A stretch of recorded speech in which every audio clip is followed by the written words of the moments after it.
This is cinnamon.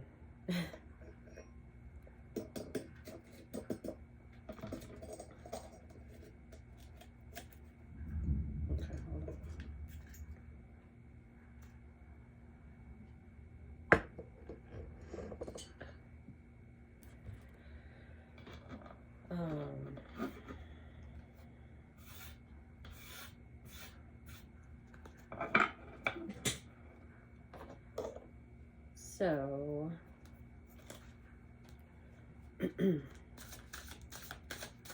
about a week ago, I feel like I should share this. Stop that. Oh, okay. That's the Justice card, but I'm not, we'll just see. I have a story to share. I'm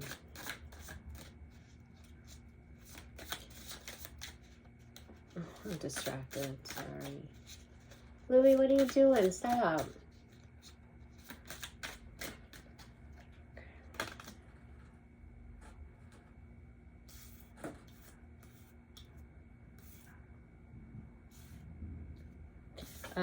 First card out was Justice.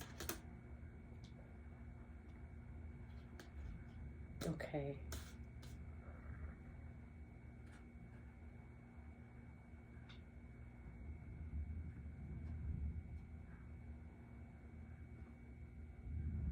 Wow.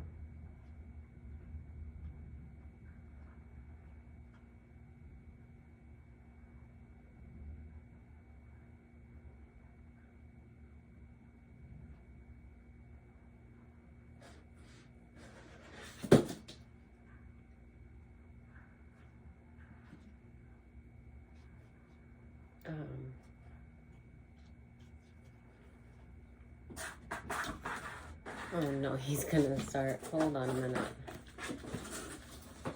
Can't.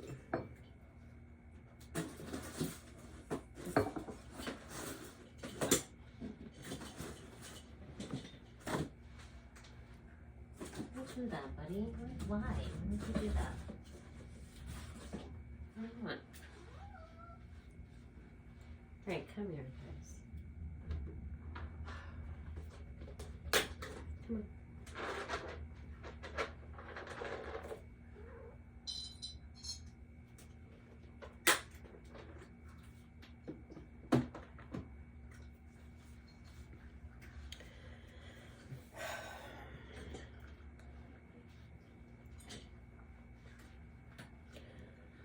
Okay.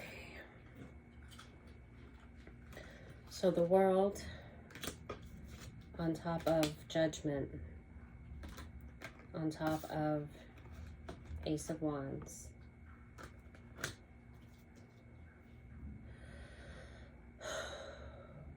Two of Cups in reverse, Ace of Pentacles. Just like, here I am. I'm gonna read in a minute.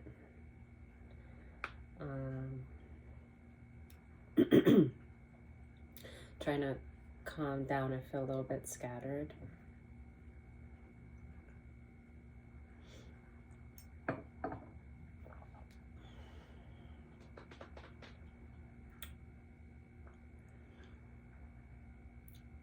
Okay.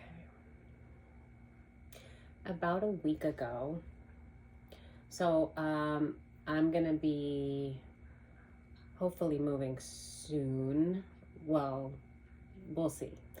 The owner of the place that I'm renting, it's just a studio, really small studio right now, but I made it really homey because my lease was up this month, and I was gonna just be on a month-to-month, and probably, even though it was smaller than I would like with the 2 cats, I was gonna stay and for maybe another 8 months and like just try to take care of some responsibilities and some debts and just make it a little bit easier on myself. But the owner of the property is going to be selling, so it's a huge inconvenience to like have people come in and out and look at the place, and I just haven't decided if I want to like rush and find something right away. I actually don't want to do that. So I'm just gonna like take my time, and we'll just see.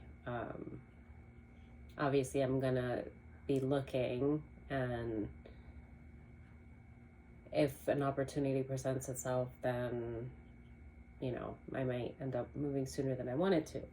But I just have a bunch of stuff going on. But my story that I'm trying to get at is that I had, because the owner is going to be showing the place, I've been working with my schedule with them to have a realtor come and show.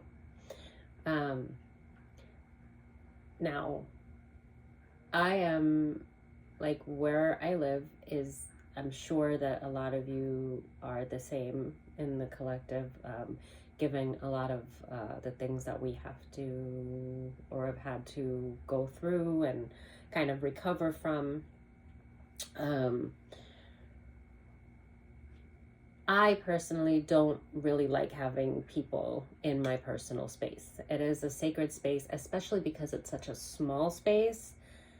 It makes it even more personal to me. And then what I did was, when I decided that I was going to stay a while before I found out about them potentially,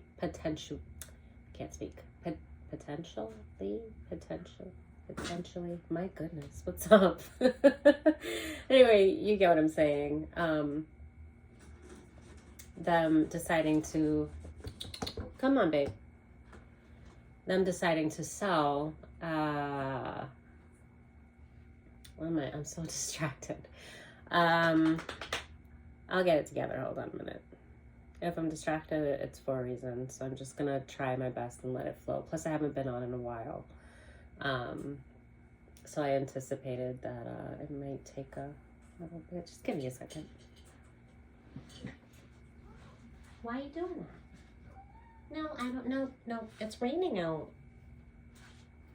You don't want to go outside. It's raining. Okay, so... Alright, so what am I getting at? So, what I did when I had decided to stay for a while before I knew about the new circumstances, because it's such a small space and it's not really renovated and things like that, I just decided to go out and buy a bunch of beautiful potted plants and just like decorate the whole place so it's like a fairy garden of just gorgeous plants. And then it makes me happy because, like, it's just cozy, and I just see gorgeous plants every day. And so that's what I did. And of course, I pray over my space every single day. It's a very small space that I have, and it is a sacred space to me. Wherever I live is, but especially something so small. I think I already said that. But anyway, so I was nervous is what I'm getting at. I had a little bit of anxiety about having strangers coming in, but I said, listen, this is what it is. This is just something that you're gonna have to deal with, and there's no point in having so much anxiety over it. Anyway, the first woman that came in, and it hasn't been a lot of people, it was literally 2 people one day, and then as far as I know, another person the following day, but I wasn't home. What I'm getting at is like situations, and the situations that we can find ourselves in, that really is not on us, but they're just experiences that are meant to teach us something, are meant to keep us on a certain path, or within a certain awareness. So I've been really focused. I've been really focused on working. I have fallen out of my spiritual hygiene. Never fully. I mean, I pray every day, and it is it is a huge part of who I am, and it has been my whole life. But obviously, since being more aware of the things that were going on and things that have happened, I it is important for me to, and for all of us to continuously, cleanse our energy and just do the whole routine of um, putting up our protection and our shield and on a daily basis. And it really needs to be a habitual thing. I remember, like, years ago, that was my whole reason. And when I started making soaps, that was one of the first times. And this was like even before I had gone through the awakening, before so many things happened to me that just like propelled my life in another direction. But one of the first steps I remember was like, I was like, how can I recognized that I wasn't at that time praying like I should. And I recognized that there was a lot of things being energetically thrown at me. And so I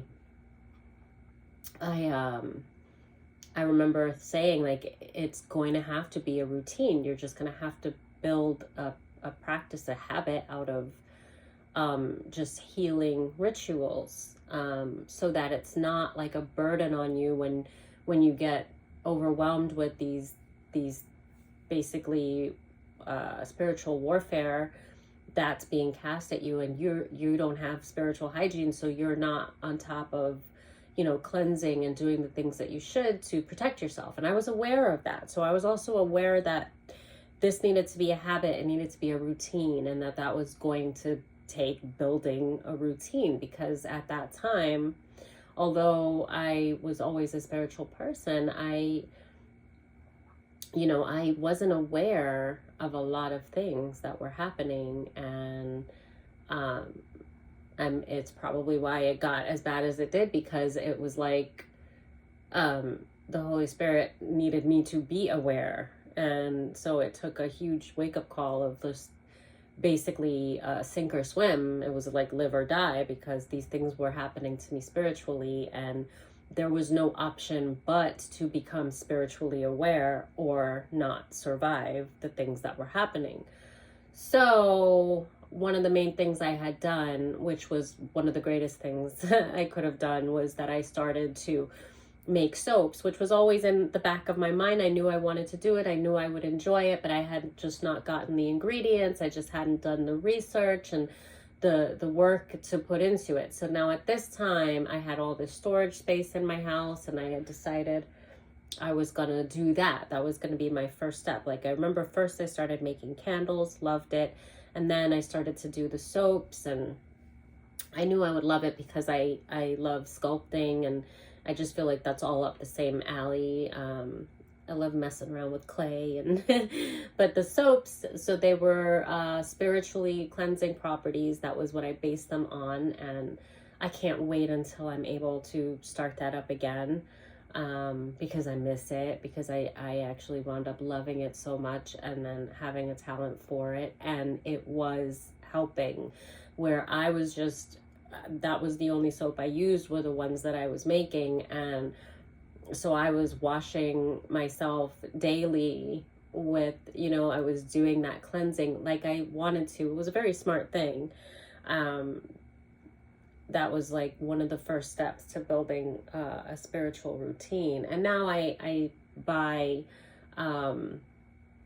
it's easy to find homemade soaps, and I look at the properties, and I'll buy certain ones, and I can tell which ones. And like, there's a lemongrass one that I found locally that I really love, and so that one's good. So I've been using that stuff, other people's, but I really miss having my own. So anyway, I keep going off on a rant, but there must be a reason for that. I didn't even intend to talk about all of that. But as I said, it's been a while, because I've been so focused on work, and I have, you know, I just balancing everything. Not to say that this is not a priority, it is. Somehow the things that we want to do sometimes can get put on the back burner for things that we feel like we have to do, which to a certain extent we do, right? Until we can at least balance our energy to be able to call in the right things.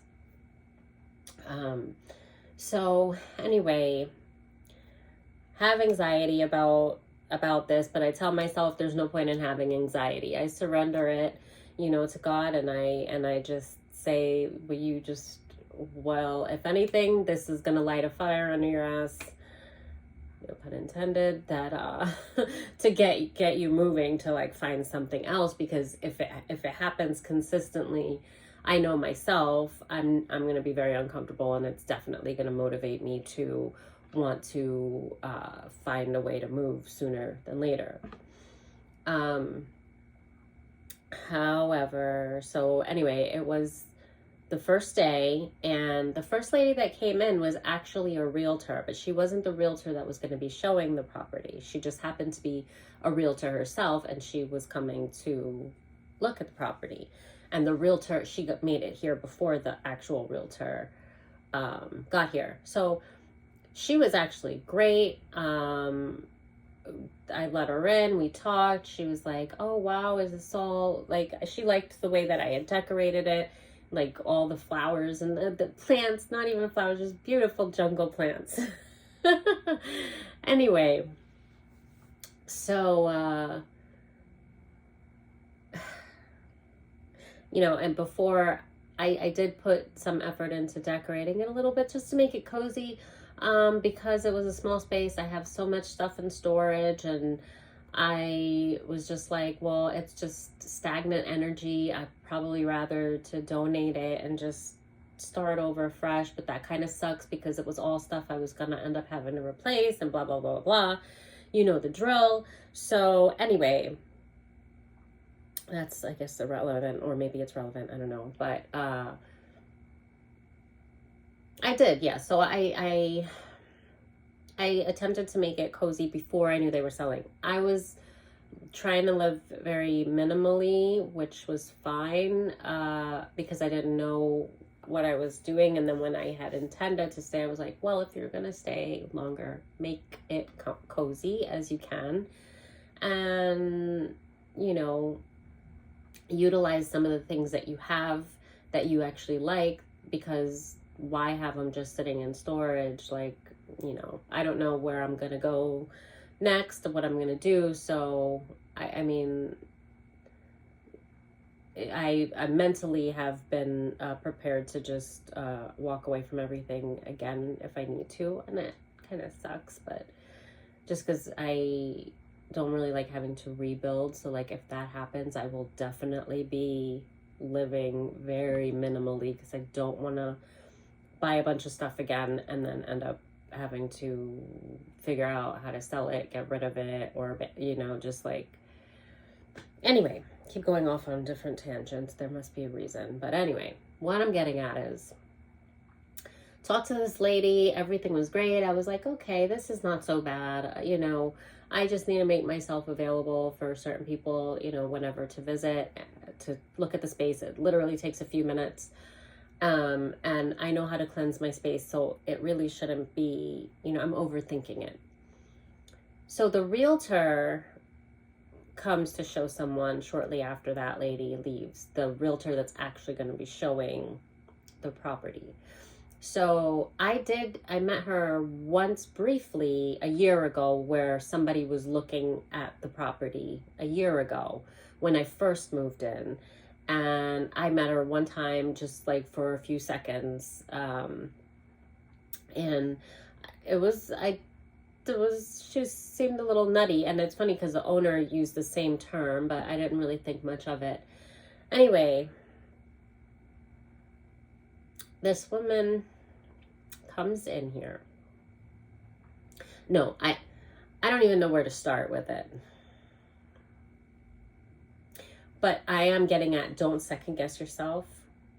If there's anyone out there that, you might have that martyr, you know, where you're just like, you want to think the best of people always, and it just comes naturally, and that's not a bad thing. But when your instincts are telling you something, just listen.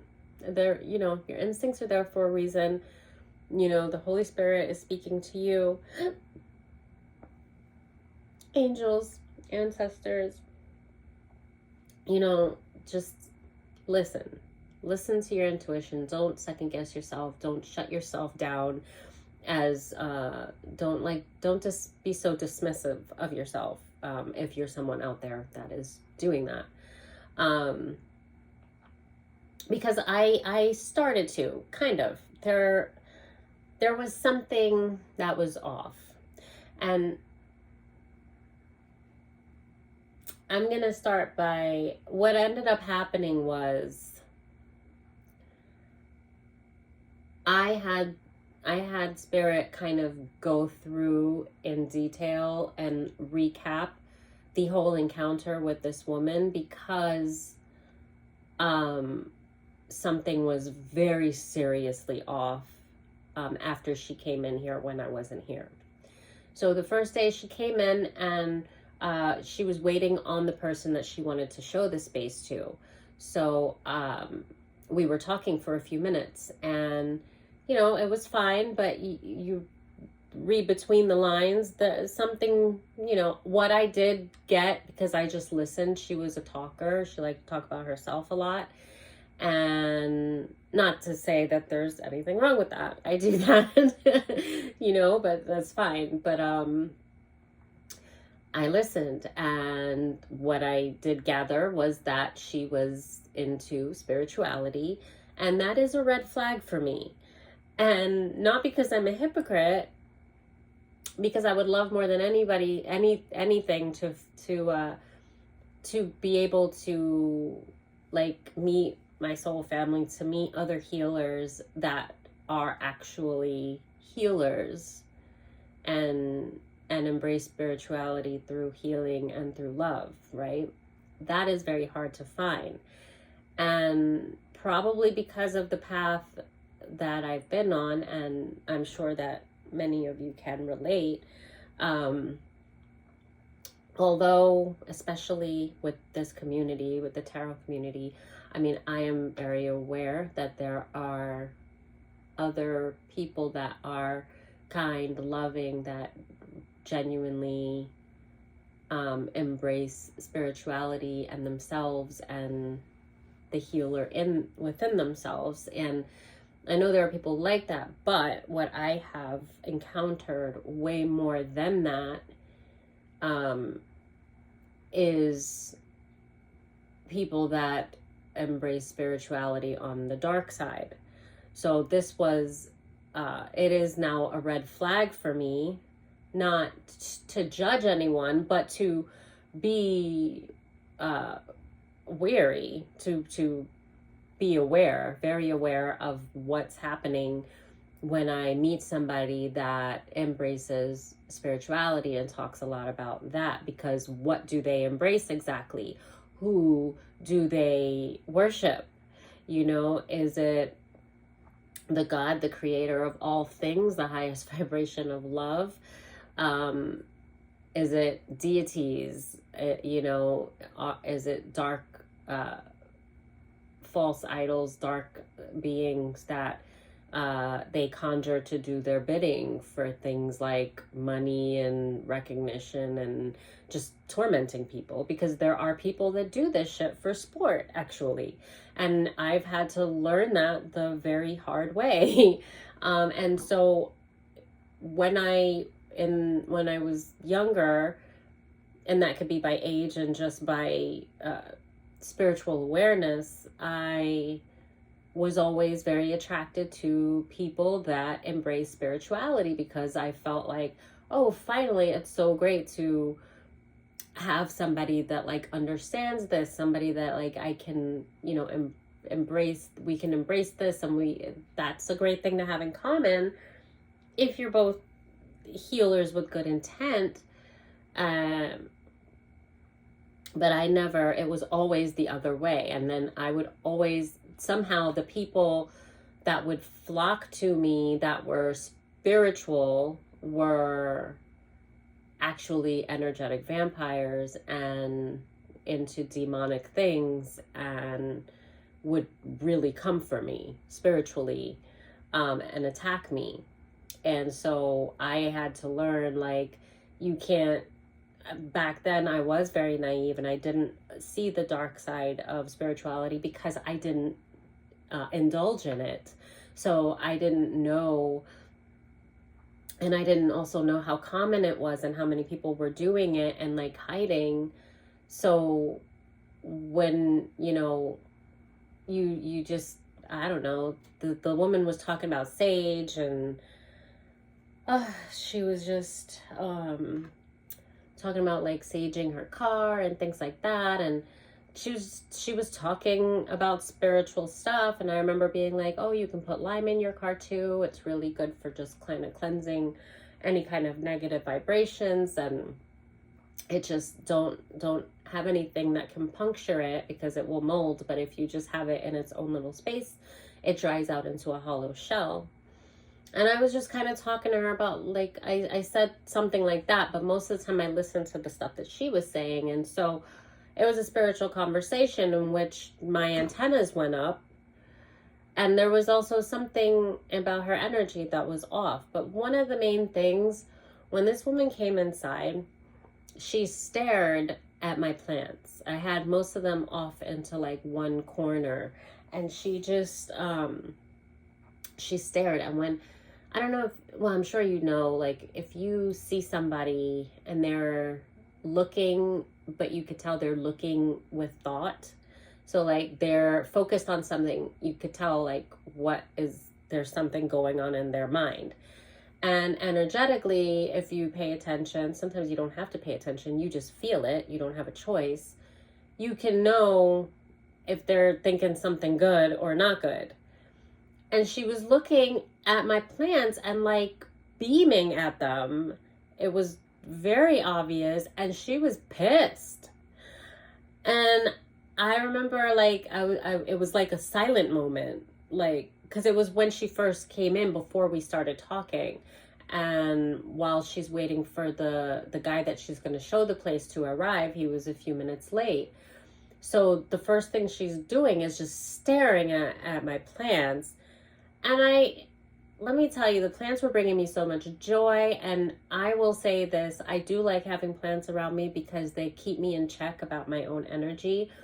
In the past, like whenever I would go through something, if I was under attack, sometimes it would feel like depression, but more often it was attack. Like I was having attacks and I just found out later. But my plants would suffer too. Like when I was good and spiritually I was good, my plants would thrive and they'd be happy. And any shift in the energy, and if there's an attack on me, I would not be feeling well. And my plants would just start to go downhill. And so that was always, at first I was like, why? Like, I definitely have a green thumb. I know I could take care of them. And I'm like, is it when I get depressed, my plants just all die? And it's not that I'm not like watering them, but then I realized it's not just me.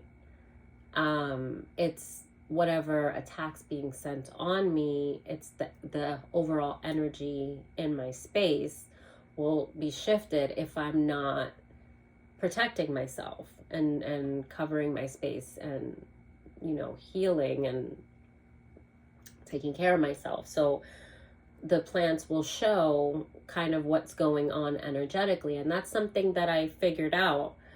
So I always do like to have plants around, because sometimes it still will sneak up on you to where you might think it's you, and you might be like, oh man, why do I feel blue? I don't know why I said that, but you might be like, it just rhymed and I heard it and I just,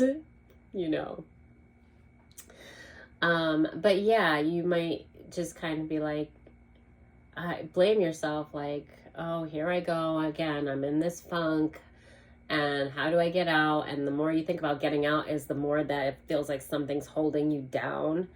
And now I know better. But when I needed to kind of practice not blaming myself and recognizing when there was a shift in my energy and, understanding that it wasn't me, but the manipulation that was being sent my way. So when it was hard for me to kind of understand, like, it definitely helped the plants. The minute that I would see them shift, just because it would be like overnight, I'd be like, okay, well, something's not right. And it's not just, it's not just my energy. But anyway, so the reason I'm getting at this is because most people wouldn't believe it. And because it's happened, these types of things, not the exact same thing, but similar things, it's happened too many times in my life.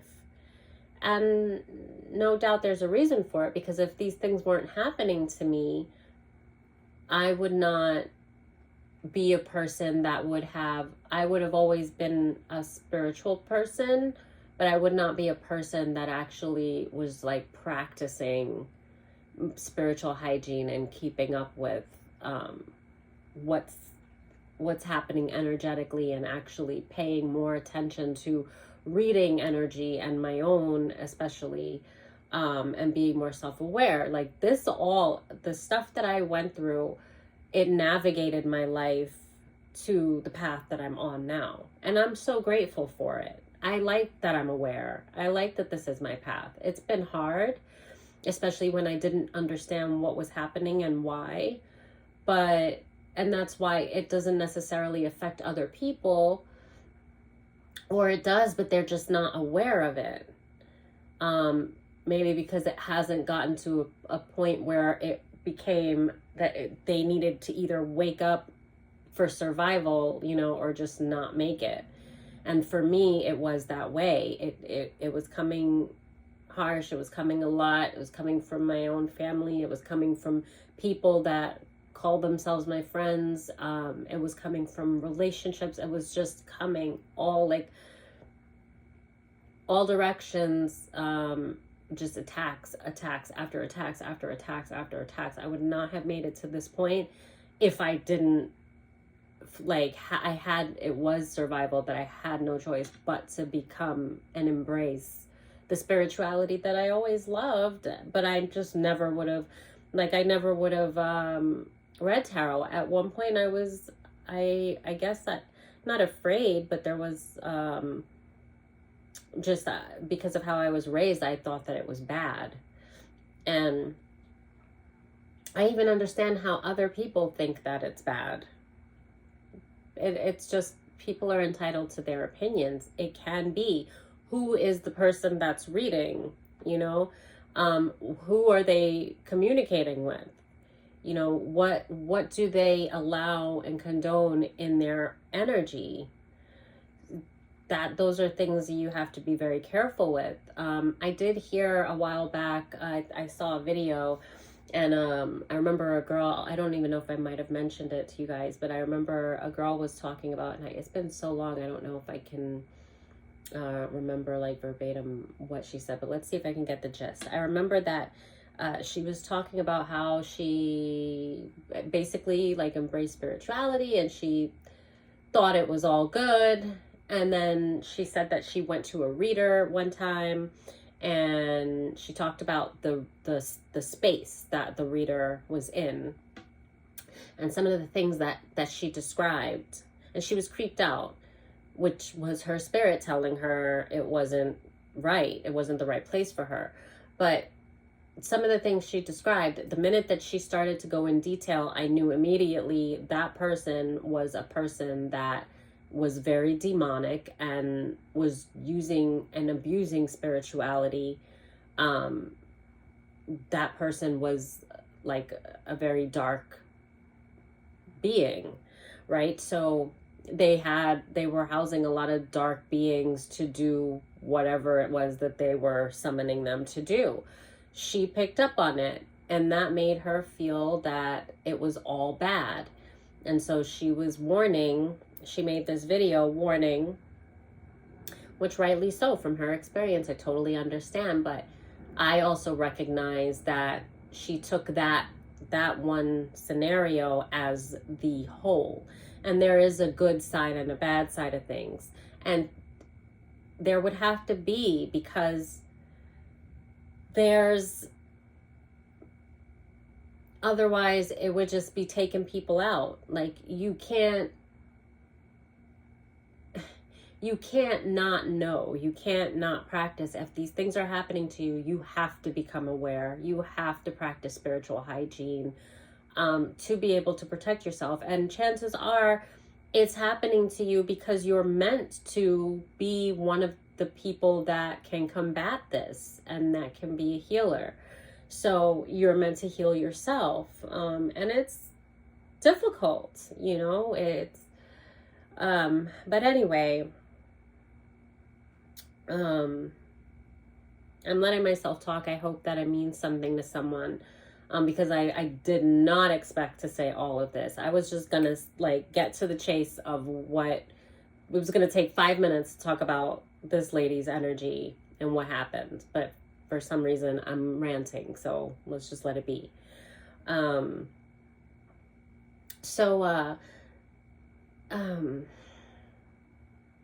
She's staring at the plants, and I feel, and I can hear, like, she's angry. And for somebody to be so passionate about a person that's a stranger to them, just because she saw my plants and there was something about what they were very beautiful plants.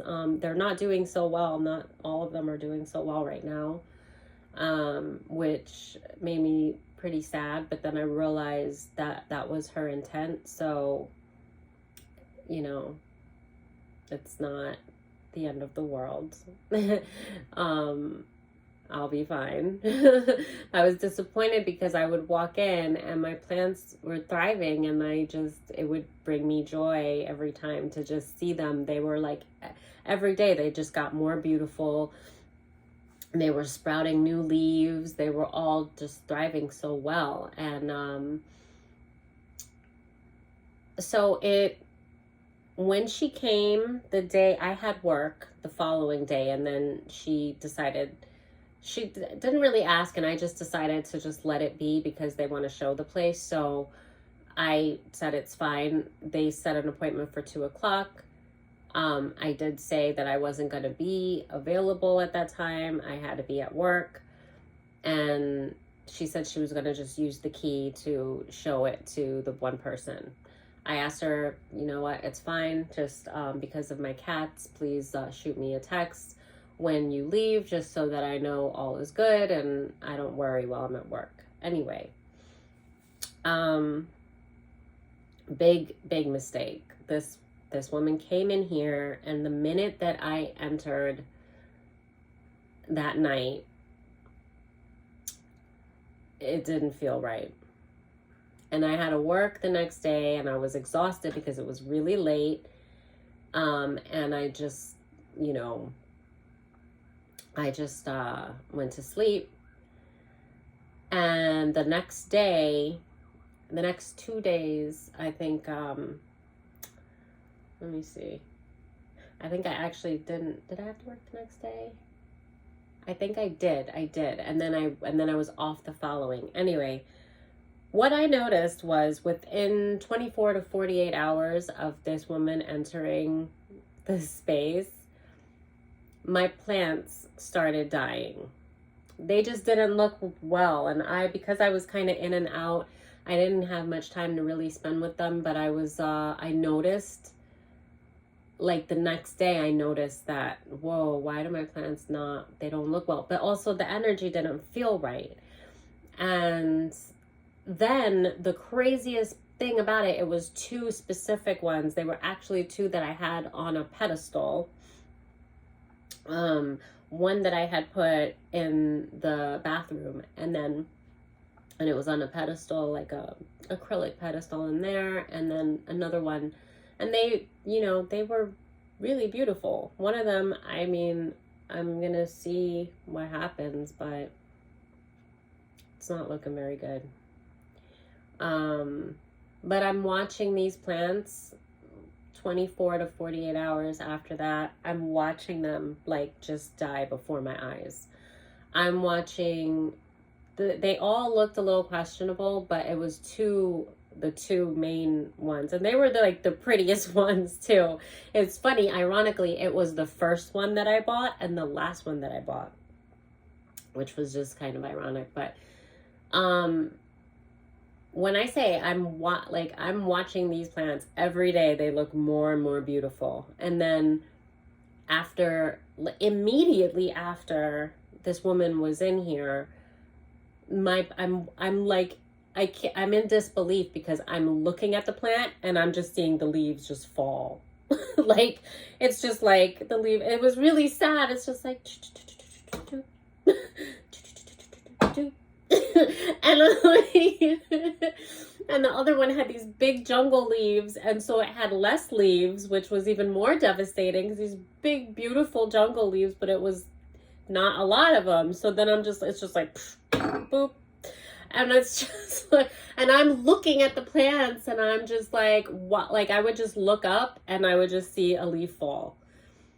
And it was going on like that for 2 days. And then when I had the day off, I hold on. No, Mama, you gotta go. All right, go back there. Yeah, when I had the day off, oh, now she's gonna push the screen. Bella. What are you doing?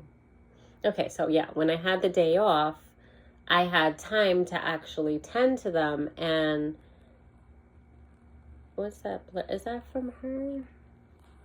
Bella, come on, honey. Oh, gosh. Hold on. Sorry. She wants attention. Okay, so what was I saying?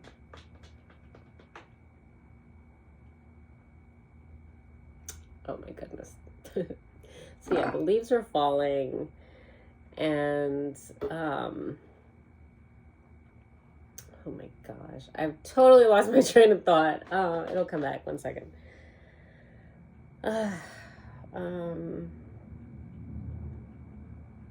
Just go back to the story. What is happening right now?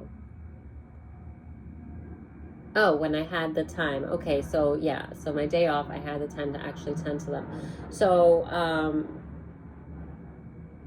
in my mind, I hear, look, just put them in the bathtub, like take it out of the pot, and then it has the black plastic that houses the soil and the plant. Is like, but it has like the holes on the bottom, so it was like, take it out of its pot and put it in the, like, out of the, like, the decorative pot, whatever. Anyway, put it in the tub.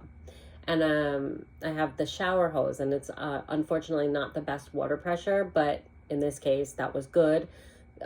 So, because my plants were very delicate at this point, so I was able to just kind of shower them like it was raining on them. And I mean, I was like thoroughly like washing out the soil. I took the 2 that were deteriorating like right before my eyes. And I just like flushed. I mean, I was probably there for like 40 minutes with them, like just flushing the soil and letting the water like just run out into the tub, and just like flushing the soil and like showering them. I swear I started singing to them. Like, it broke my heart. It really did, because it was bringing me so much joy to just see them thrive. And they're just and I'm thinking, this bitch, because it wasn't just that, but when I finished rinsing them, I put them out in the sun. So I put them out in the backyard, and it was a nice sunny day, and I let them, they don't actually like the direct sun, but I let the sun just kind of warm them a little bit for a while, just like a couple hours.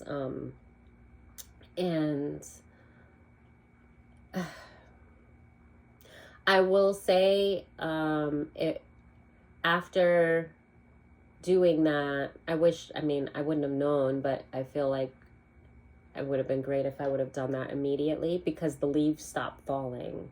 So that also shows me that there was something like poisoning the soil. I don't need that to show me, like, for the plants to literally, after this woman enters the my space without me here, and then overnight, like, my plants are just starting to drop leaves.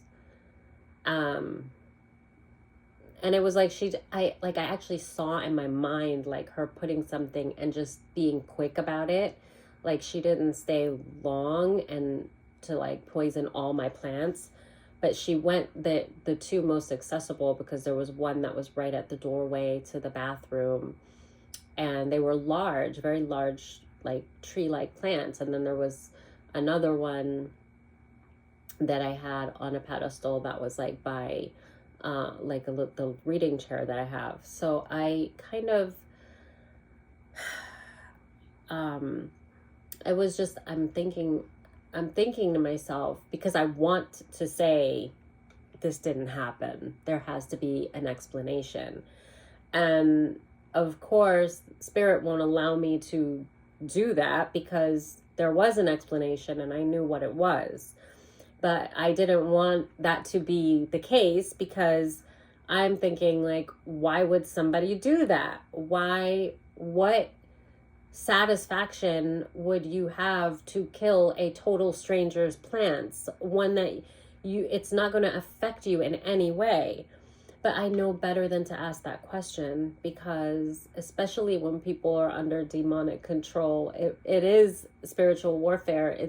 It doesn't have to be that you did something to them. It doesn't, that you just rubbed them the wrong way, or they see you and she would see my plants and they look pretty, and she knows I got joy for them. I obviously, if I put so many plants in the place, you would be able to guess that I love plants and that I take pride in them, because they're healthy and they're all thriving. So she would have to know that, you know, it would hurt me to see my plants just die before my eyes. And it was like spite. It was just some kind of spite, you know, a spiteful thing. And when I thought of it like that, I was like, well, don't let it hurt you. Like, yes, it sucks, but God created a lot of plants.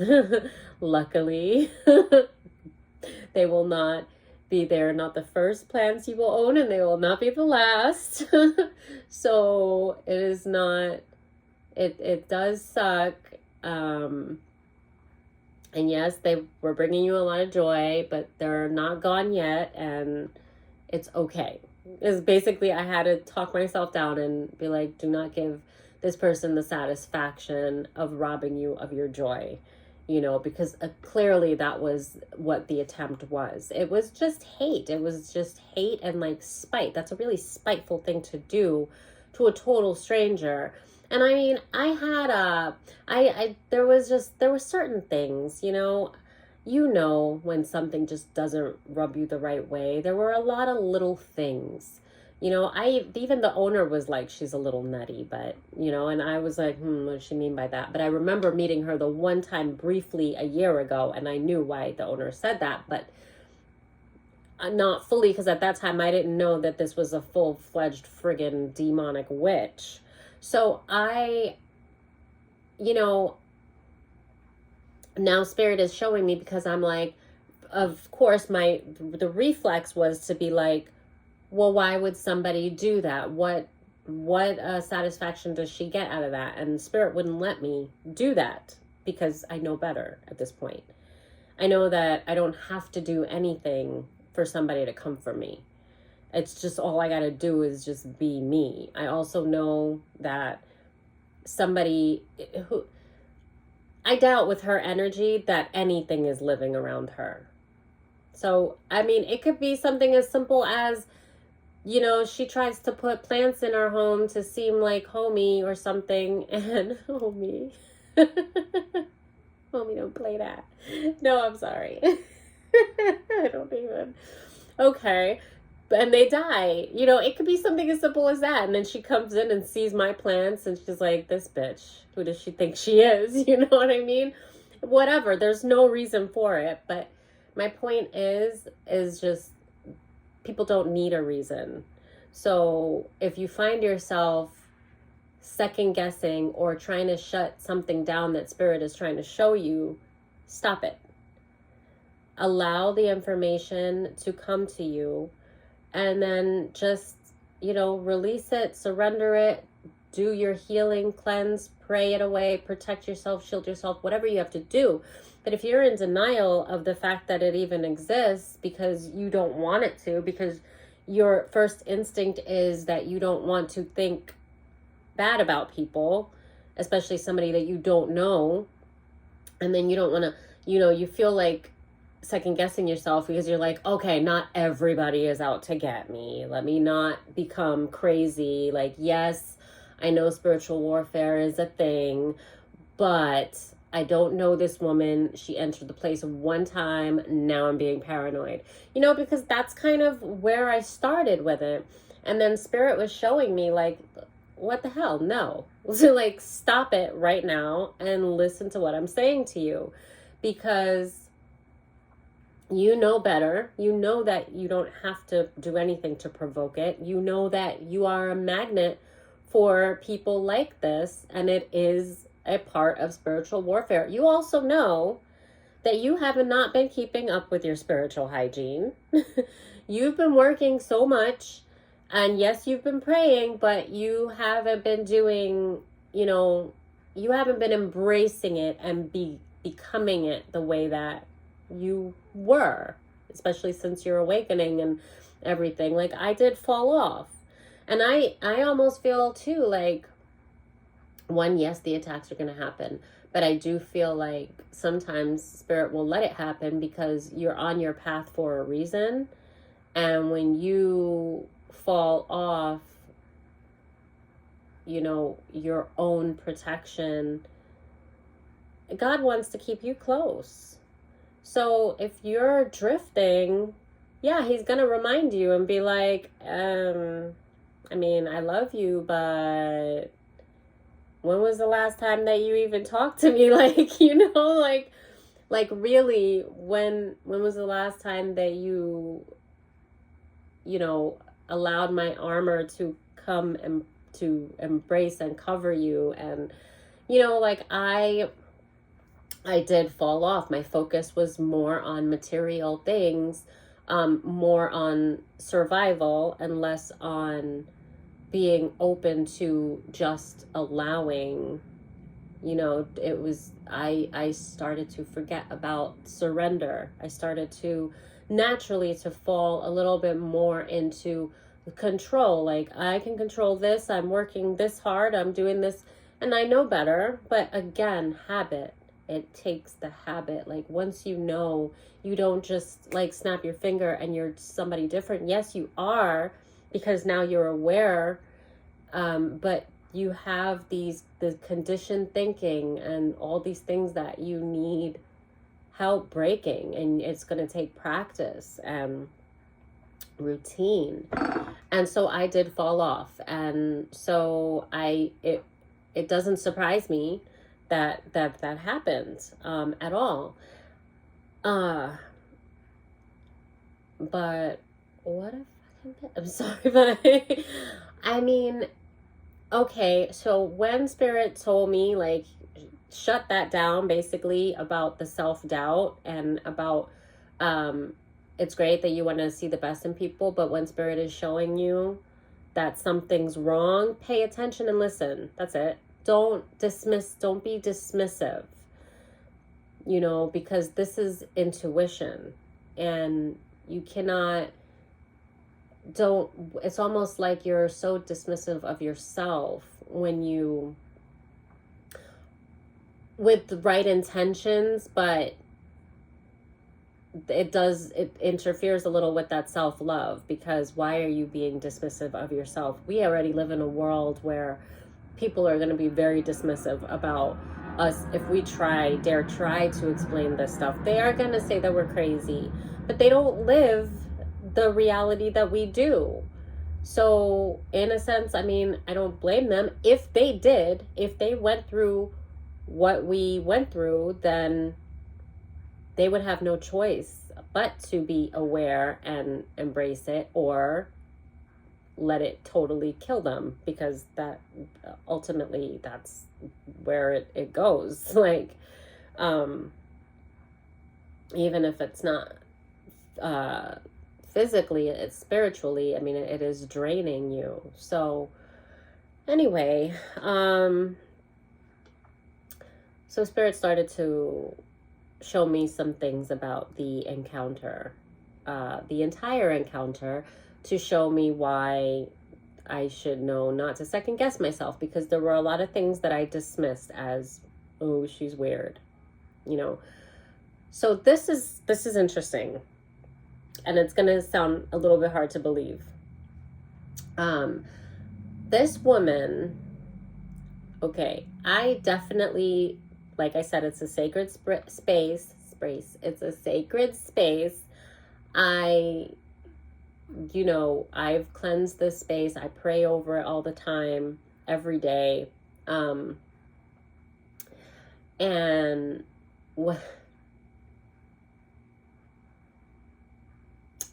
I can't even, like, I'm remembering and I can't even believe it.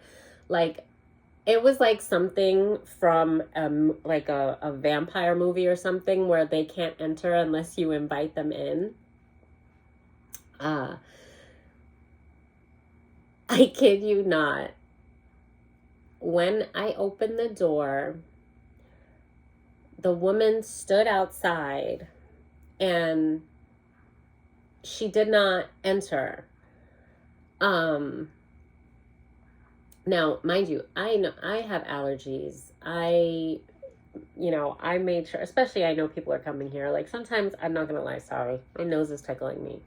I'm not gonna lie, but sometimes, the place can get out of hand. But as far as smells go, and like, just like, I'm a clean person. Like, I can have things out of place and things like that. But I know people are coming. I definitely cleaned.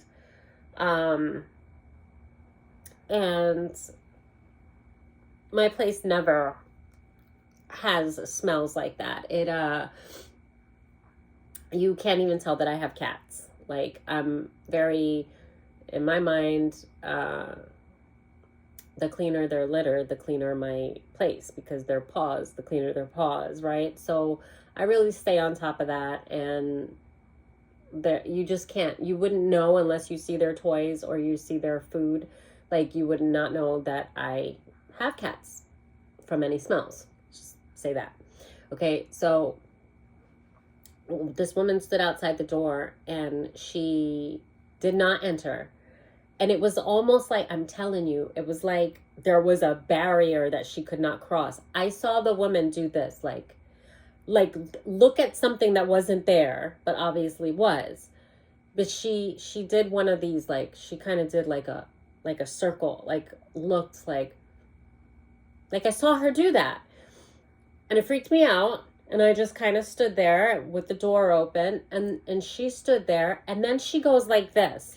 She goes, but she like steps, and she goes, she tilts forward really quick and sniffs the air, but like, she does it. Can I do it? She goes like she leans slow like this, and then she goes like that, like in my doorway. Like she didn't want to put her body in. Like, it was weird. It was like something that you would see on the movie from like Hocus Pocus, like when they do weird shit like that, but you wouldn't think. I've not seen anybody actually behave that way. Literally, I feel like a demon was just in this woman, because that was weird. And I saw it with my own eyes. That's not exaggerating. This happened. She stood outside my door. The first thing that she did, I have the door open for her to come in. The first thing that she does is, like, she looks around the door. Like, she sees something, but there's nothing there except the open space for my doorway, right? But energetically, there's something there, because I have protected the property and the space that I live in. Energetically, I know that. So whatever she senses there is not something that she wants to cross, which I protected my place to not have demonic energies here. It's supposed to be holy. So, she does that. So there's the look like that. And I'm going to keep doing it because it freaked me out, just because I need to hear myself say it, because I know what I saw. And because my first instinct was to second guess that. And then Spirit was like showing me the details, like basically had me recap the entire visit with her. And that was plain as day. And I saw it and I brushed it off. And I was like, well, that's weird. But I shouldn't even have brushed it off at that point. I should have been like on top of it. But what was I going to be like? No, you can't come in. But I'm glad that I had the pause. I've set my nose and I'm like all around here like itchy. It feels like feathers. But like I know that I forgot what I was gonna say. But yeah, it was the way that she sniffed the air too. She was just kind of like the way, like it was just like that. Because nobody would believe me. You guys believe me, right? Like I'm not sure that I would believe me if I didn't know what I know. But like if somebody else said this, now I would believe them because I know what I know. But it was, to me, there was this amazement because I actually witnessed it. Because I know there's an energetic boundary there, because I know that I pray over the space and I've done things to shield and protect the space, and to make it sacred. And so I'm aware of that. But I can't see the shield. I just know because I trust God and I know, I believe in what I do. And so but to actually see this woman before she tells me that she's like into that stuff and she's talking about sage and spiritual stuff, because I'm listening to her and I'm letting her tell me who she is, right? Without telling me. And before that, I actually had this whole encounter with her entering my space. She did not enter until I had to say to her, come in. And I waited a while before I said it. So that made it super awkward because I'm trying to understand, why is she not coming in?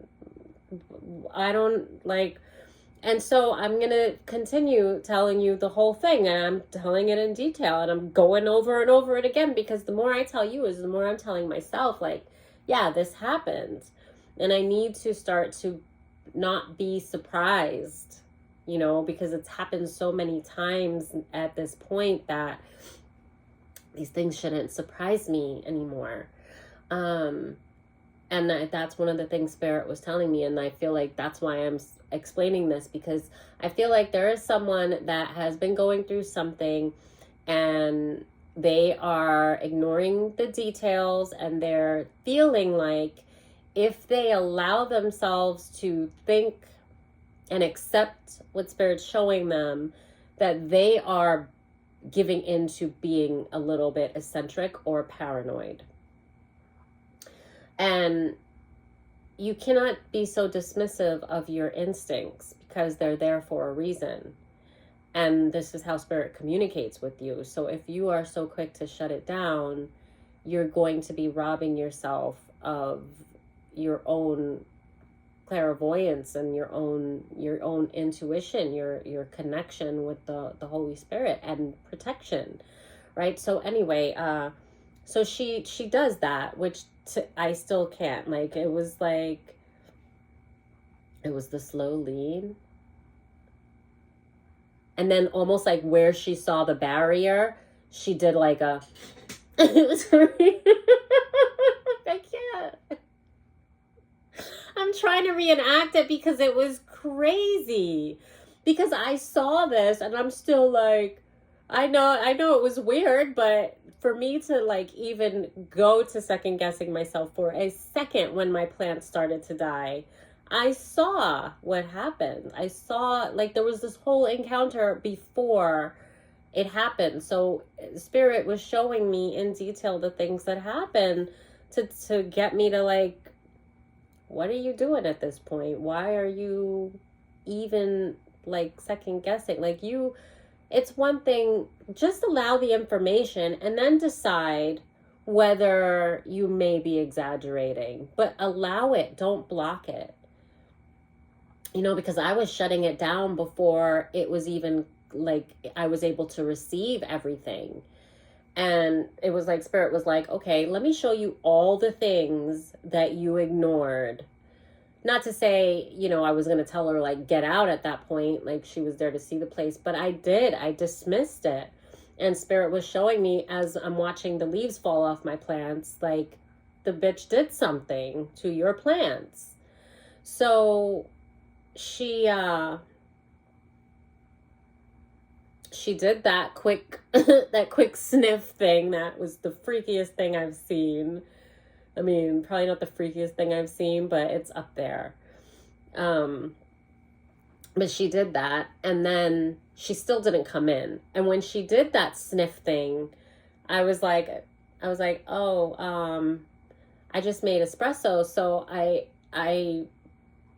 you know, I mean, I'm not trying to sell the place or anything, but like, you know, I think of like cookies, baking cookies, or like, or coffee, like when, you know, I love the smell, so I don't know. Anyway, I didn't do it for the smell. I was going to work that day, so I really was having coffee before they came. And so when she sniffed the air like that, I'm thinking, because it's a small space, the espresso is probably strong. And I wouldn't think that would be a bad thing. But I was just like, oh, it probably smells like espresso. I just made coffee or whatever. And she goes, I smell the coffee. But the way she said it was like, I smell the coffee, but there's something else. And like I said, there were no stenches or smells that, you know, was going on here. She was talking about energetically, as her body language, her behavior, it was clear. And then still she stood in the doorway, and I started to feel awkward because she would not come in. And I was like, and the whole thing, maybe a minute, maybe 30, 40 seconds, maybe longer. It was long enough to be awkward, because the whole thing was the door's open for you to come in. You're going to look at the place. You're waiting on this guy. Like, it was just weird. So it was long enough to be awkward, because she stopped, she did the look, then she smelled. The whole time I'm standing there with the door open, and when she smelled, I'm like, oh, maybe you smell coffee. And then she's like, oh, I smell this. I smell the coffee. And then she still won't come in. And then I say to her, I say, sorry, I get paranoid because there's always mosquitoes around here. So trying to say, get inside so I can close my door, because I don't want any bugs to fly inside. And so I said that. I was like, oh, because I'm kind of standing. That's what I'm saying. It was awkward because she would not come inside. And I'm like, oh, sorry. Because I started to close the door. I think that's why I said it. I started to close the door and then like opened it again. And I'm like, she won't come inside. And then I'm like,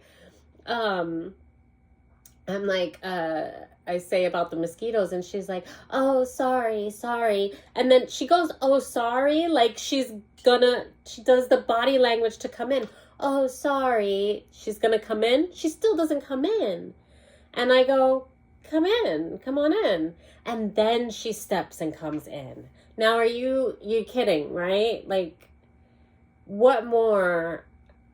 I feel like I'm yelling. I'm so like passionate about this right now because like really? Like what more do I need to know that this woman clearly had some dark shit on her that did not want to come into the space? So, I mean, that makes me actually feel more secure because it was just not to think, I know that I'm protected. I know, I don't do the things that I do for protection with doubt that they work. I believe in my creator and everything that he's shown me and taught me and this path that he's had me on until now. So, but I do it all blindly, of course. And there's trust and there's faith. And that's enough. But when I see something like that, that's confirmation that I didn't need, but it was nice, because it makes me aware that it shows me like, hey, how important it is to continue keeping up with spiritual hygiene and keeping it going, because it does work. And sometimes you do it and you're thinking, I mean, you can't necessarily see the effects, and it's not that you don't believe it, but we can be very dismissive of things that we cannot see with our own eyes. And so, but I feel it, of course I feel, especially if I feel like I'm under attack. I feel when there's shifts in my energy, and those will kind of light a fire under me. And again, I don't know why I keep using that term, but whatever. And make me, get back on top of things. But like I said, I was slacking, and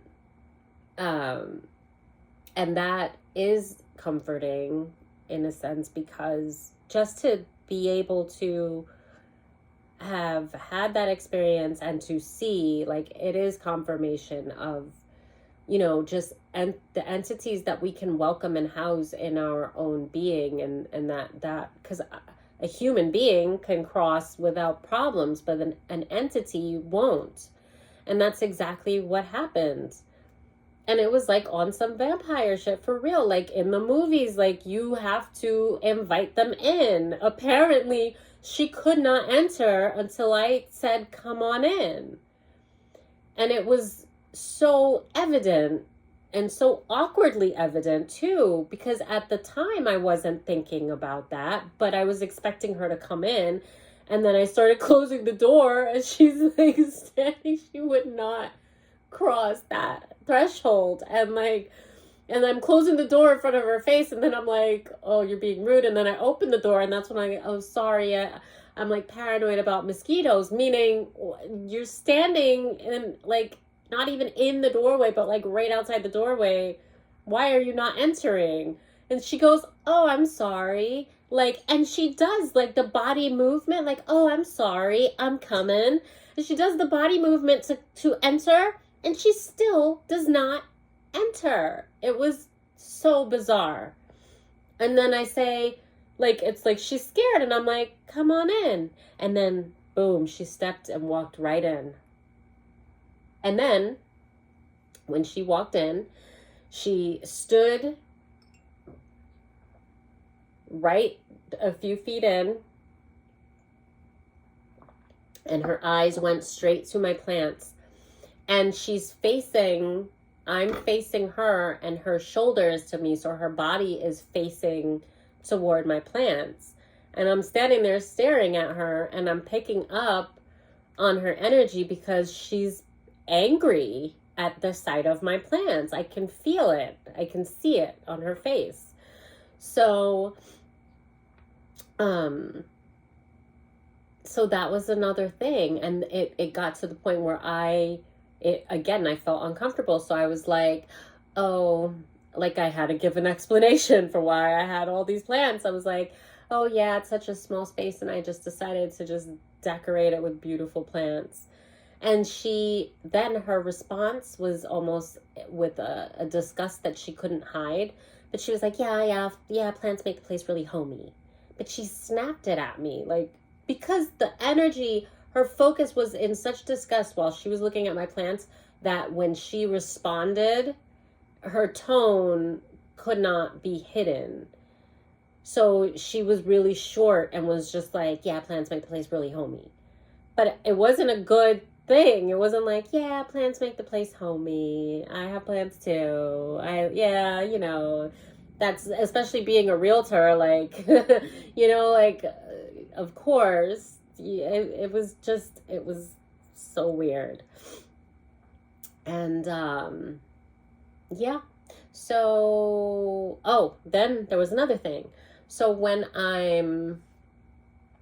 remember I witnessed my plants dying, and I waited until I had a day off to like, and so I'm flushing the soil to the two that were most affected. They all seemed a little sad, but the energy also in the space was messed up.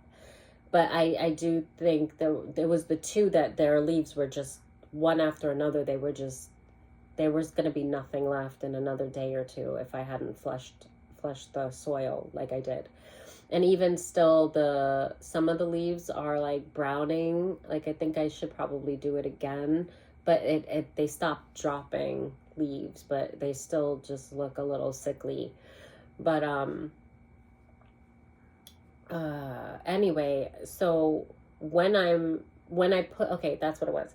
When I was bringing them outside after putting them in the tub, flushing the soil, and I was bringing them outside, I brought the first one out, and then I went in to get the second one, and then I was bringing the second one out, and when I was coming back in, I stopped, and Spirit told me stop, because of course, as I'm doing this, I'm like worried about my plants, and as I'm doing this, I'm thinking about her and like, what the hell did she do? Because why are my plants dying like this just literally overnight? And so I'm thinking that, and I stop. I was focused as I was going in and out with the plants. And then when I put the second one out and I was going back in, I stopped at my own doorway.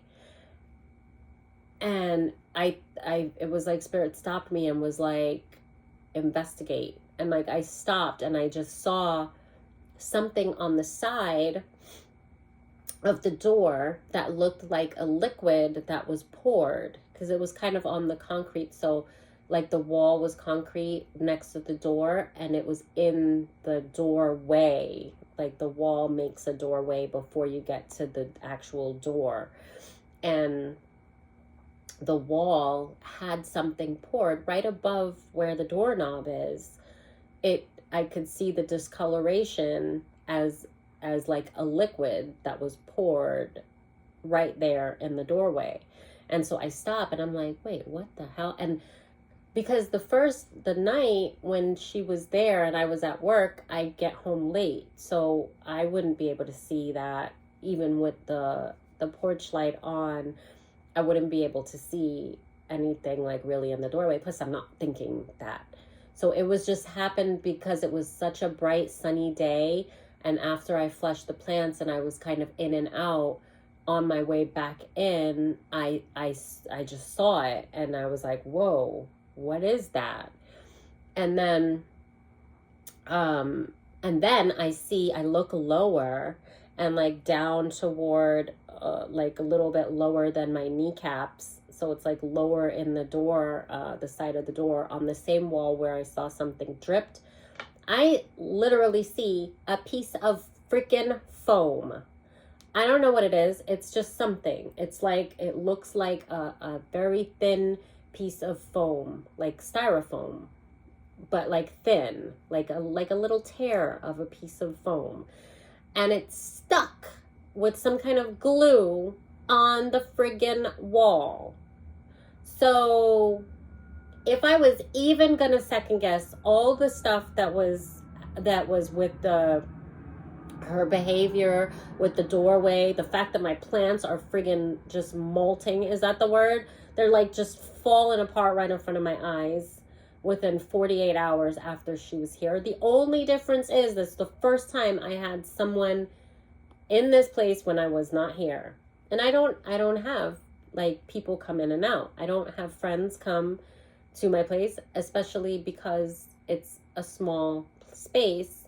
Like I said, it's even more sacred because it is a small space. And so even with a bigger place, I don't really like to have a lot of traffic in my home. So this is the first time that I have people enter the home, and that this is when I'm not there, and then all of this is happening. So I look and I see, and mind you, I wasn't sleeping well. The space felt different because I know my space, and I was too busy with work and to like really address it. But it was that very night, like I didn't feel right, and then I was looking at my plants as I'm getting ready to go to work the next day, and I'm like, wow, you guys, what's up? You look like I feel. And like and then I'm watching them, like it's step after step after step. I'm sorry, but I just feel like I'm repeating myself for a reason. And I think I'm also processing it myself, but I also think that there's somebody that is processing something, and they've been trying to call themselves crazy because they don't want to face what Spirit's trying to show them. And I want to tell you that you're not crazy, and to not be so dismissive of your own instincts. At the very least, let them pass through. Pay attention to what is being shown to you. Don't be so quick, oh no, that's an awful thing, I can't think about it, I'm going to put it out of my head. Because I do that, I get it. And I totally get it, but it's for your protection and your best interest to pay attention when there is information passing through you energetically, through your mind, where you're seeing things. Because once I started to pay attention and allow the information, I actually saw her, like, it's like energetically, but she was like quick, like she threw something, like, but quick. And like, I know at least to those two, but I don't know how to explain it. I just saw like something, and I saw her motion, and I don't know how to describe it, but I saw energetically, like, once I started to pay attention to the stuff that Spirit was showing me, then Spirit actually gave me a sort of a vision, not clear like some of them have been in the past, but like it was, they showed me her motion, they showed me her movement. It was sneaky, it was quick. Like what she did, she planned it and she did it quickly and sneakily to be discreet. And I don't know if maybe because she showed the place and maybe she came back and did it after the person left, and like she just did it quick because neighbors, and because, whatever, because she knew she was doing something wrong, so she's gonna be very discreet and very quick about it. But Spirit showed me the motion. I'm sorry, I'm not digging my nose. It's just itching so much. Oh my goodness. Yeah, Spirit showed me the motion that she had, and it was just they're showing me this. I haven't read tarot in a while. I gotta get back into stuff, but yeah, they're showing me the Seven of Swords, that sneaky one. Yeah, they showed me that. She was being like super, super sneaky and quick. It was like I'm gonna do this, I'm gonna do that, I'm gonna do that, and then I'm gonna go. Like it was like that. So yeah, I know that I'm right, and I'm not gonna say how I handled it, but of course I protect my space, and I don't do I protect. I don't project. If I project, it's healing. I don't, um, but yeah, that's not welcome. Whatever she brought here is not welcome here. So, and neither is she. So I, you know, what was I going to say? It's so distracting because even though I know it's like, wow, really though, but for real, like, but I can't, like, how do you do that? Like, grown ass woman, like, what, you should be ashamed of yourself. Like, because these entities, they really are, they're pestilence, and it's, you can actually, because that is the behavior of a demon. It's like childlike, like to like do all of that to a stranger. It's demonic. It's not a human thing to do. It's you are not in control of your vessel. You have something controlling you. And it's just crazy to me, like, because even the motion, it's like a sneaky child doing something that they know that they shouldn't be doing. That's demonic. And not all of them are like that.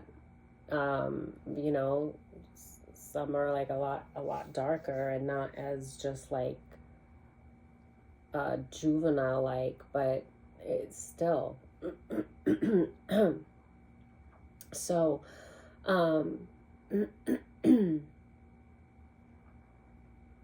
see if there was anything else that I wanted to say about that.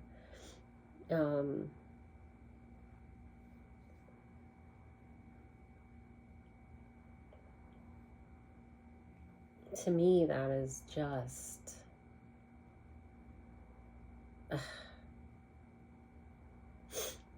yeah, so I did see, it was like this little foam, and then of course I see it, and my first instinct is to investigate. Like, you see something that doesn't belong, and you're like, what is that? But I didn't. Because as soon as I did the motion to, Spirit was like, don't touch that. And then I went and I got a plastic bag, and then I kind of pulled. I guess I could have got gloves, but I just got a plastic bag, and I pulled, and it came off, but it was like, it was glued. There was some kind of a paste, and it was glued to the paste in the doorway low. So figuring nobody's going to look down when they're going in the door. So it was like low, closer to like below my knees. And so she had to crouch down to do that shit and like stick that there. And it, not even that I needed to see that physically after all the proof that I got when Spirit showed me in detail her behavior with the doorway, her behavior with the way that she was staring at the plants, and there was a lot of proof at that point. But it was like, in case you still want to second guess yourself, who the hell put that foam there? And what is it glued? What is that glue paste? You didn't do paste, did you? Like, what? You really want to be in denial about this? There was no way. And yeah, it is so. And she poured something also in my doorway, which explains why she might have poured the same thing in the plants that were dying. And it's very possible that she just didn't have the time, because she was being quick about it, to pour it in all the plants. But energetically, if she did something also to my doorway, that would mean that there's something that she put onto my space. And so it would explain why all of my plans just seemed not right, because I didn't feel right either. The energy was off. There was clearly something in here that was not, welcome. And you know, when I think about it, if, you know, her job is to show the place, she couldn't enter. She was not able to enter. That was made clear to me. And there are no mistakes. There are no coincidences, because Spirit made it happen in such a way. I wouldn't have known to test her, because I don't think about people in that way the minute that I meet them.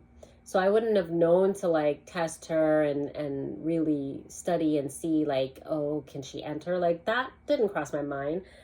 My Spirit told me to mark the house, to shield the space, my doorway. Spirit told me to do it, and I obeyed, and I did it.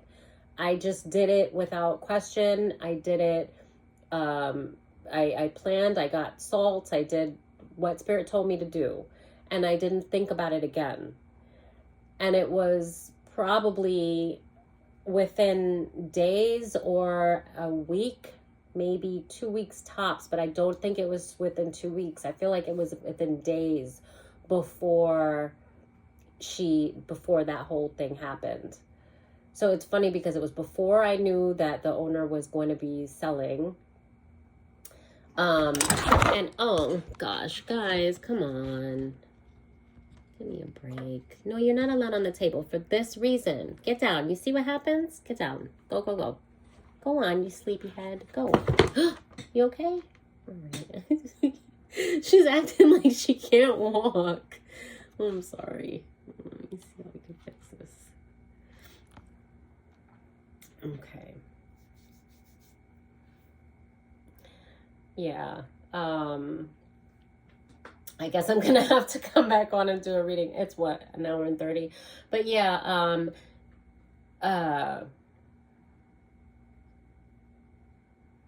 that's just, yeah, that's what it was. Before I even knew, Spirit told me to do that. And I imagine the place was still sacred anyway, but I haven't done that in the entire time that I've been living here, not to actually mark the grounds and my doorway and do all of that. And Spirit told me to do it within, like, before I knew that there was going to be anybody here. I didn't even ask myself why. I just, like, it was an intuitive thing. Something told me to do this. Spirit, I know, told me to do it, and I bought the salt. I did what I had to do, and I did the prayer that I had to pray, and I did what instinctively I felt that I was being told to do. And then, boom, I find out that there's going to be people viewing the space. And then, boom, I find out that the realtor is a freaking witch bitch. So, like, insane. You can't make it up. And then I'm thinking, this actually just came to me.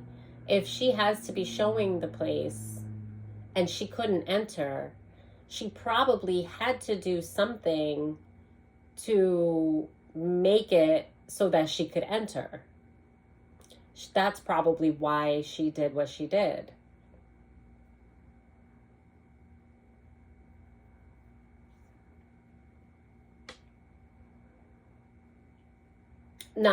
That's not only why, because she definitely did something to my plants. That was spiteful. But I'm actually thinking, if she was struggling like that to enter to the point where I had to be like, come on in, she had to mark the doorway with something. And because if she was going to show the place, I think she had to do it that day in order to enter. And I think it pissed her off too. And that would actually not make sense, because none of this shit makes sense, but that would, I guess, explain it. Some of it. But yeah, I don't know. Do with that what you will. I just think I was supposed to rant about it. I totally was going to take 5 minutes to explain this. Maybe 10. It's an hour and a half in. All right. I feel a little bit of nerves. I don't know why that is. I think it's just because I'm a little, not out of practice, but I did cleanse these, and Well, I don't know. Yeah.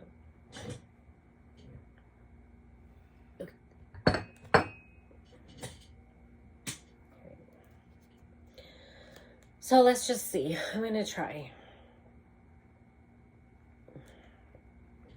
There's definitely something coming out here. Sorry, that was my tummy if you heard it growl.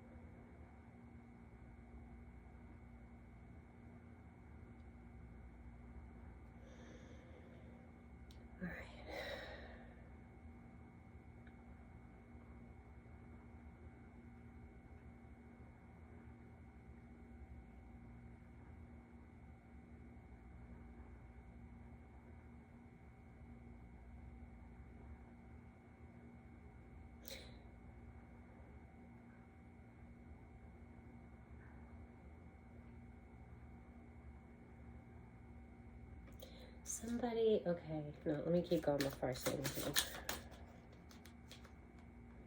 The world, judgment,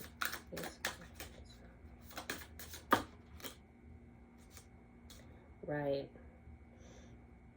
So with the Two of Cups in reverse, Magician in reverse, the Seven of Pentacles to the Ace of Pentacles. And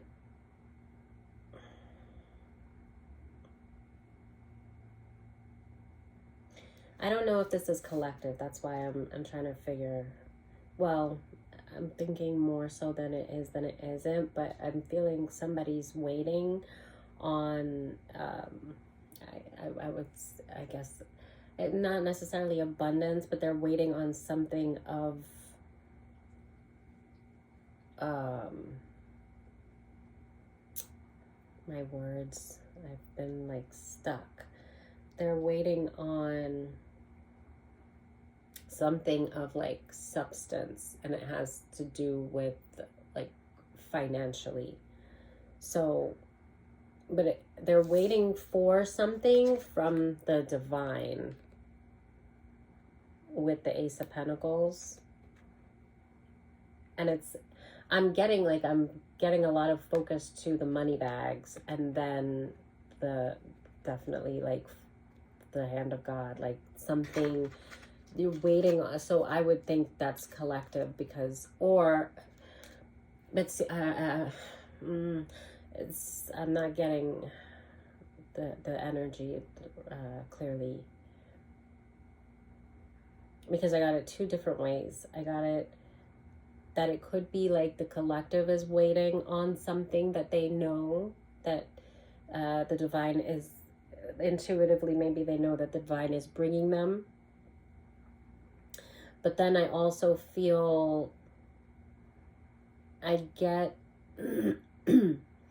I get the feeling of like almost like a thief, and like, so that definitely won't be collective, but that they are thinking of giving some back. I'm hearing that, like they've stolen, because like I see her sitting with all the money bags, and then I'm getting, and she's like pondering over something, and what I'm getting with that is that like this is somebody that has stolen something, something of great value, and it could be many somethings, right? It could actually be money, but they are thinking, and what I get with them thinking about giving some of it back is more of like a manipulation. So that this is a, so I heard like facade, it's all a facade, but like it's like I guess a trick, but not really a trick. It's they're thinking of offering something to a person, and I don't know if this is the person that they stole from. It could be, but it could also be to someone else who's just not aware that it's stolen.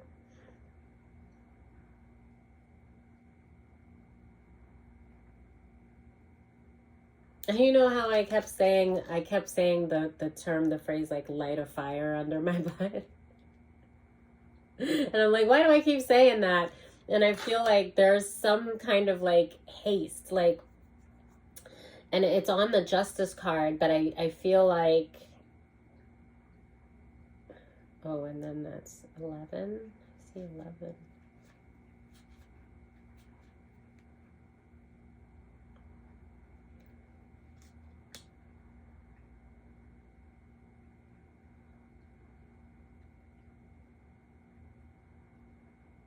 So someone thinks that they are, or they're aware that they're going to lose something that was stolen, and they're thinking about manipulating the situation to their benefit by giving some of it to somewhere, to someone. I do think to collective energy.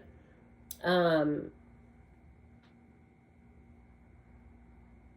I almost feel like it's so as not to lose it all, or they may be giving it to another person to hide some of it because they know they're going to lose it. But that's not going to work.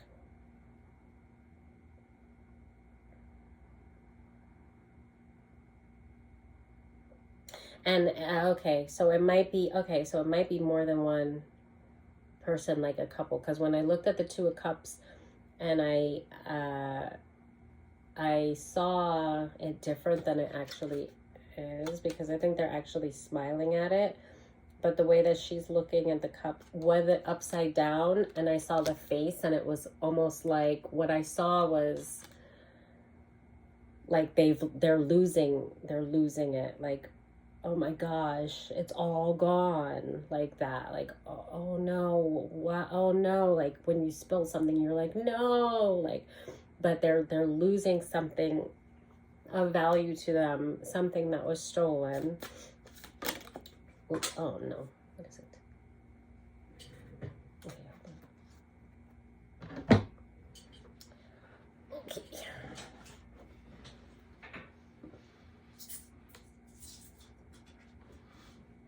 Oh, oh goodness gracious.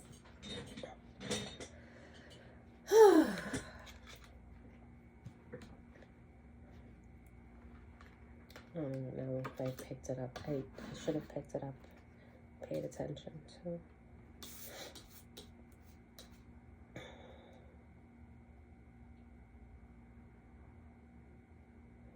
That's the Knight of Pentacles. When I picked it up in reverse. I don't know if it fell that way.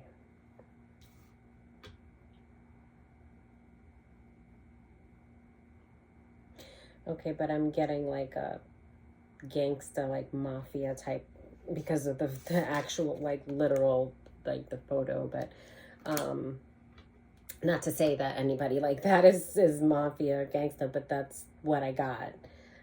Because it has, again, to do with stolen money.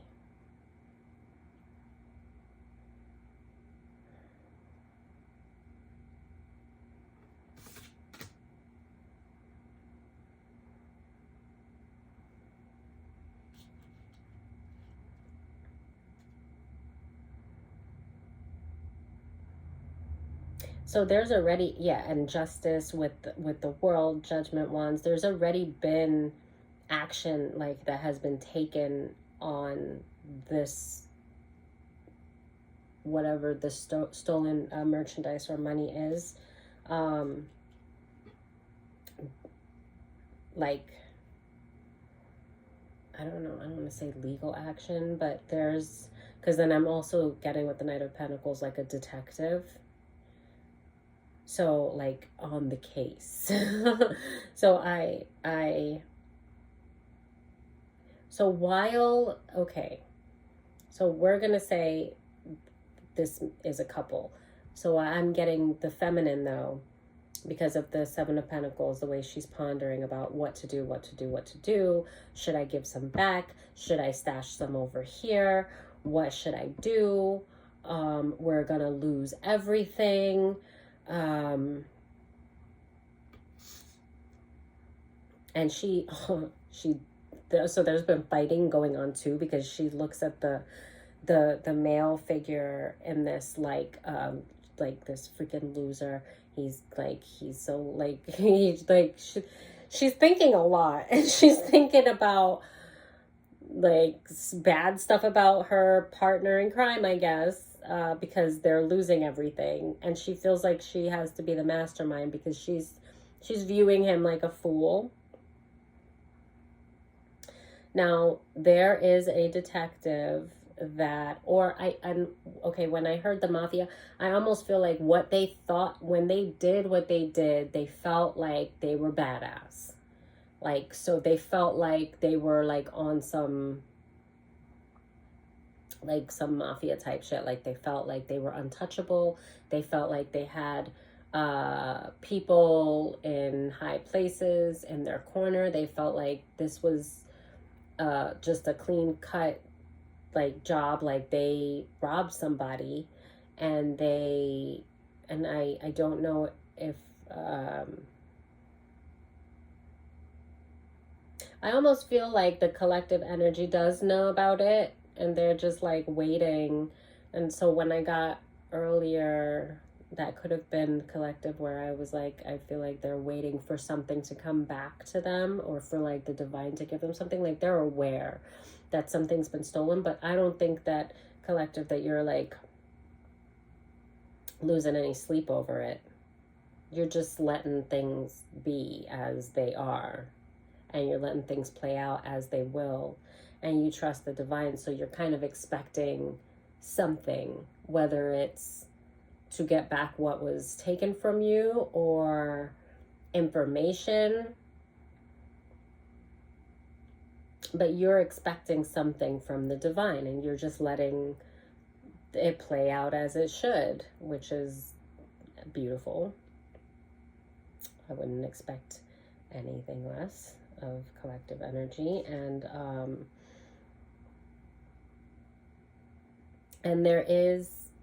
there's an investigator or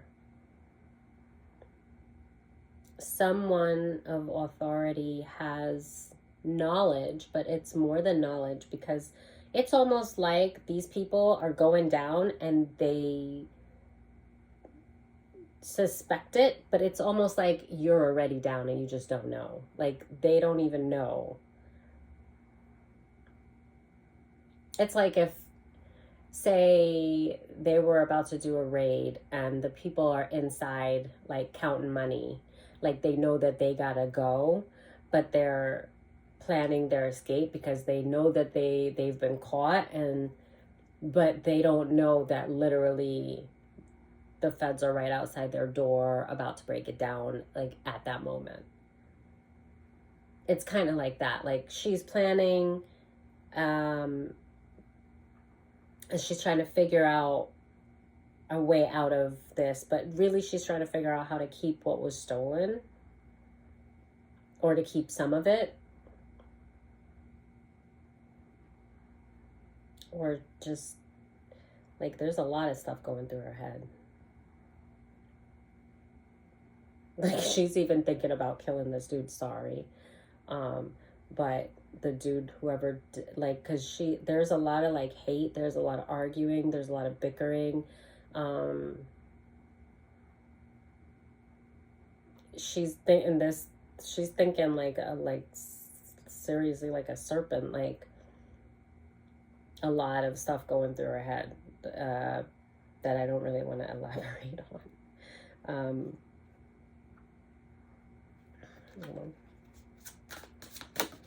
No, I don't wanna. Hold on. Okay.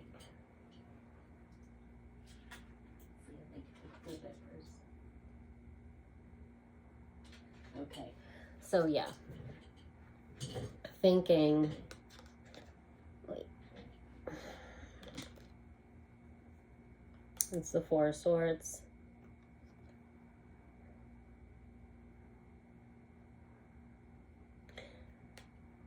And I see tossing and turning. And what is that? I can't. Right. I'm actually using the camera to try to see what that is on the back. Like a painting, but...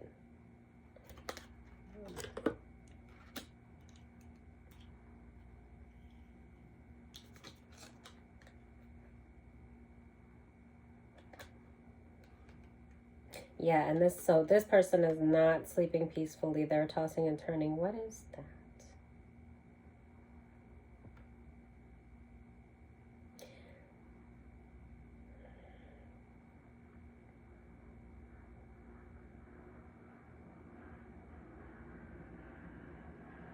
I got a few things.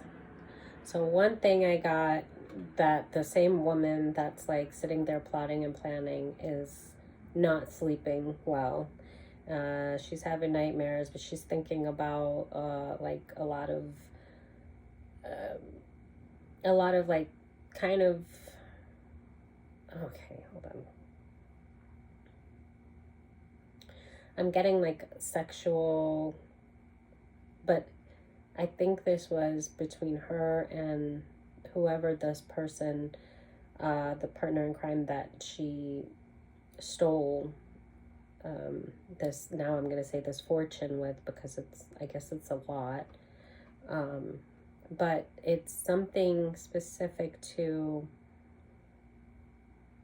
like, she's thinking about when everything was great and they were, so like this was a lover of hers that they were on top of the world, like I was saying before, like everything was like, because I see them like sharing a cigar, and she's dreaming about them sharing a cigar, and like just basically showered in money, like they had a lot of money and they just felt like on top of the world, like they were going to do everything together and they were unstoppable.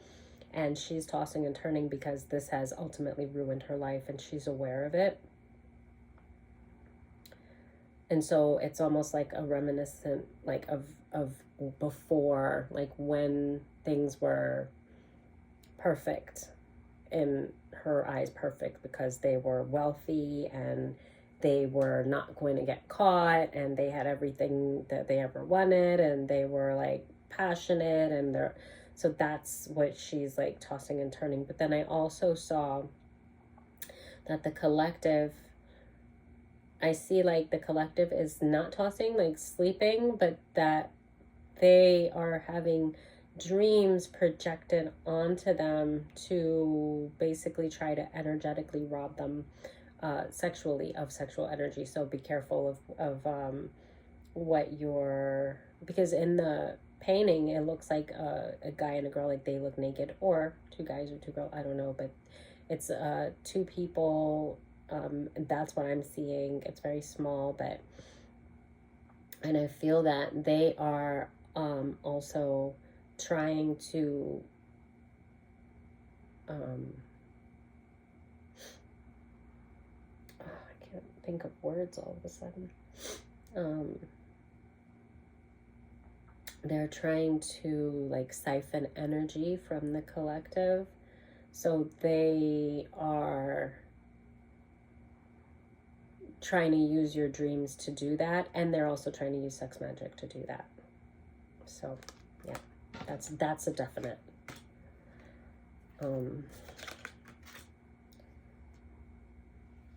And I think also that that's a part of one of the things that she's thinking about as in how to harness what they have left, what they've stolen. They're feeling depleted. They feel like they need the luck. They need, to siphon from, they can't from source, so they need it from collective because you get it from source.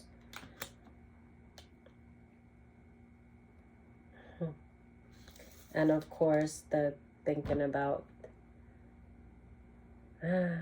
or brujeria.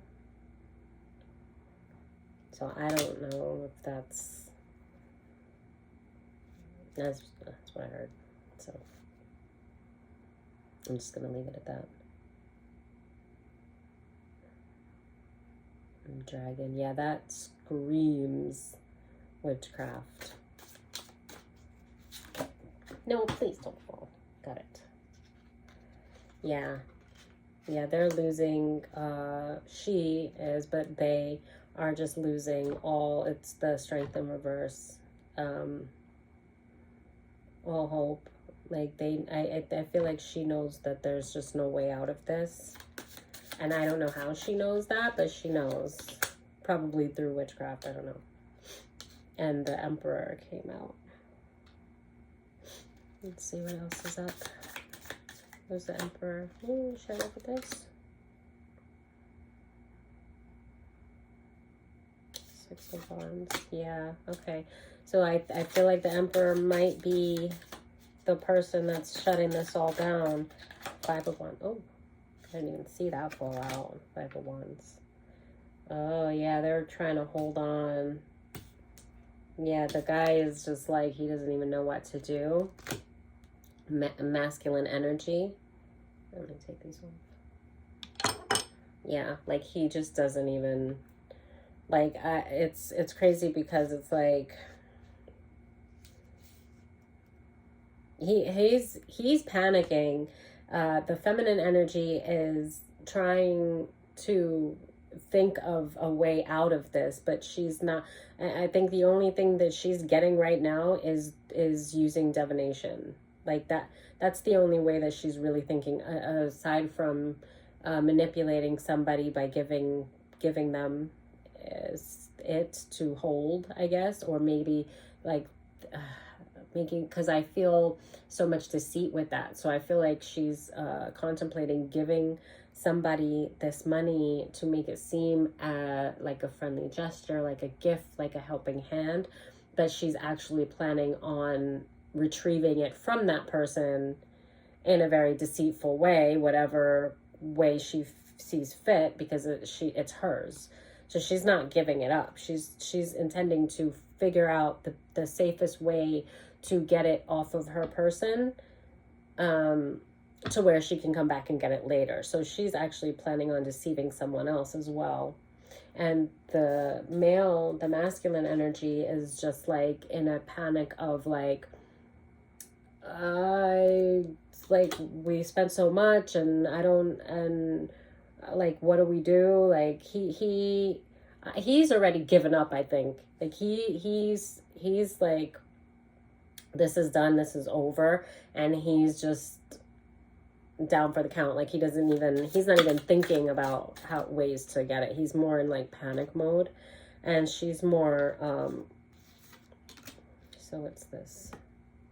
Yeah, and she's more with the Seven of Swords and the Page of Pentacles. She's more like plotting still, not giving up. Like there is a way that I can still have all of this and get rid of that loser and end up with it all to myself, because it's his fault anyway that we're going through this loss now. If he would have just listened to me. The Wheel of Fortune. A bunch fell out here. Am I supposed to take all this?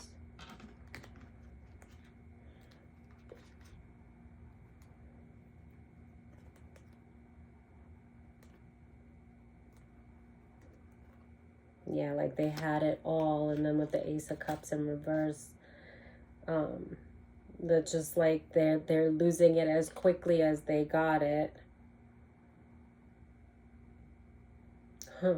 1 foot in the water, 1 foot on land.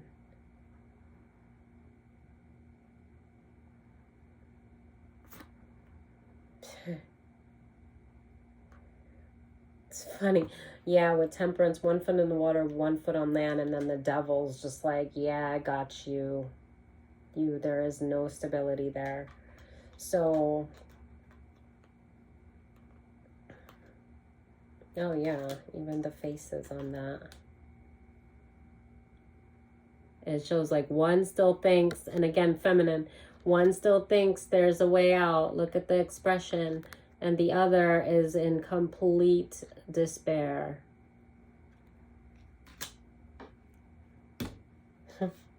And the one that still thinks, the feminine energy that still thinks that there's a way out is like, okay, 1 foot in the water, 1 foot on land. Like, all right, I just gotta, you know, get it together. It's like she's trying to take control of the situation with cunning, and it's not happening.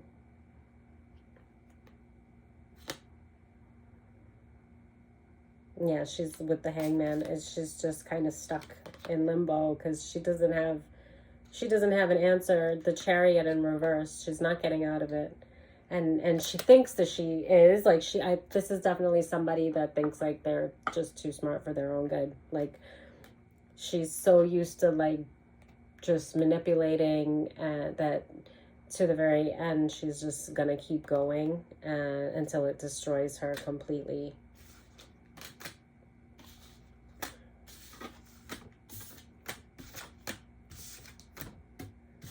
So I don't know who that is, but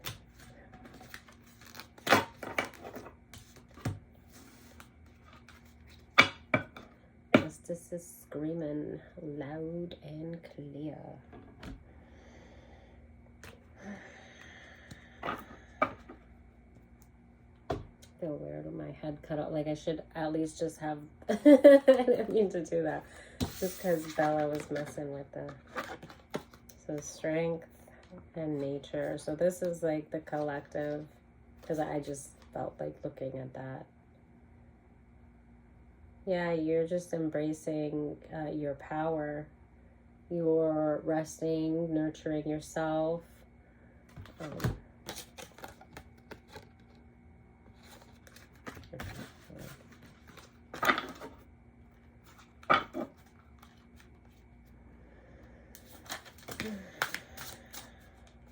It was raining out and it was so nice. There was like the thunderstorm, just the rain sounded so good from in here. That's why I was like, I'm going to come on and do the reading and like talk. But I think it stopped. It was, for the longest time, I was cleansing the cards and it was just coming down. And I was like, oh, it's so cool. I want to do the reading while it's raining like this. And I think it stopped like by the time I started though.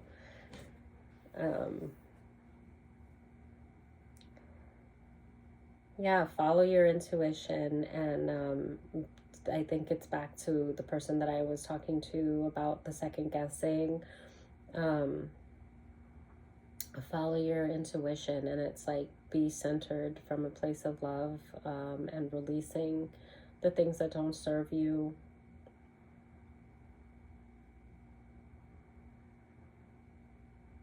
Listen to, there's like a dove and she's kind of paying attention. So yeah, listen to your intuition. That's what it's saying. Release the need to control. Definitely, that's what it's saying.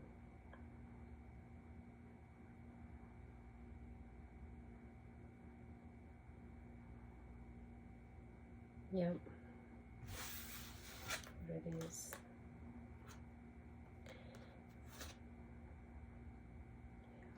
Yeah, when you second guess yourself and you block what the divine is giving you, it's like you're blocking your own wisdom. You're also blocking your own peace because you're conflicted with yourself. You're gonna be feeling just feelings of conflict. I do need to listen to that too. Source is your sanctuary, and like you have to just allow the energy to flow, the information to come to you. You don't have to block it. Just like let it pass. Don't be afraid of what you're gonna see, or like of being over the top, because you allow what the divine is showing you. You allow it, and it's almost like you block it. Like you think if you accept it, then you're being crazy. or you're like overreacting. So yeah, surrender that need to control and just kind of release it, remembering that, you know, none of us are in control. And we actually, I feel that we have more control when we release and relinquish control, because we're in sync with the divine, and we allow ourselves to be carried and to like have energy just flow naturally. And when you try to control, and there's just this resistance that builds up, and then it just throws everything out of whack. Yeah, it's been 2 hours, so I'm gonna let that be. I talked for an hour and a half. I feel like I went in circles. I really hope that was, I do feel it was for someone, because like I said, I didn't intend to rant. And if I did rant like that, I feel like it had to be for a reason, because I had actually been like, oh, I can tell this in 10 minutes. What happened. I mean, it wasn't that much. It was literally not that much. But I don't even know what I said. Like, I feel like maybe I shouldn't watch it over, because I might not post it. I don't know. Whatever. It's for a reason. So I'm going to let it be. I don't always have to know the reason. I don't always know the reason. That's the hardest part about it, is a lot of times I'm giving messages and I don't know. Like, sometimes I'll know, like, I'm supposed to say this because, like, okay, well, somebody's supposed to hear it. But then sometimes I feel that I do say things and it's being received in, like, I might be telling a story about myself, but like the natural, again, the divine is transferring the energy in a way that somebody will be receiving it in a completely different way than what my experience is in telling it. But they're going to receive it in the way that they are meant to. And that's kind of what I was feeling with this story. And so I allowed myself to just go on a complete rant for an hour and a half. But okay, I will...